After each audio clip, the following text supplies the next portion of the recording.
पहिल्यांदा तर इतके कन्फ्युज्ड विरोधक मी माझ्या जीवनात बघितलेले नाहीत आणि इतके मोठे मोठे लोक हे सगळे त्यांना कोणाकडे गेलं पाहिजे, कायदा काय आहे, या सगळ्या गोष्टी माहिती आहेत की नाही मला माहिती नाही, पण मला असं वाटतं की त्यांना सगळं माहिती आहे.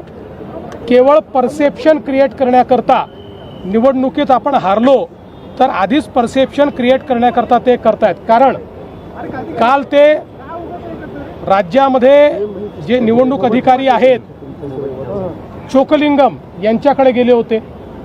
चोकलिंगम यांच्याकडे स्थानिक स्वराज्य संस्थेच्या निवडणुकीचं काहीच नाही आहे. स्थानिक स्वराज्य संस्थेच्या निवडणुकीकरता वेगळा कायदा आहे, त्यातनं स्टॅट्युटरी इलेक्शन कमिशन तयार झालेलं आहे.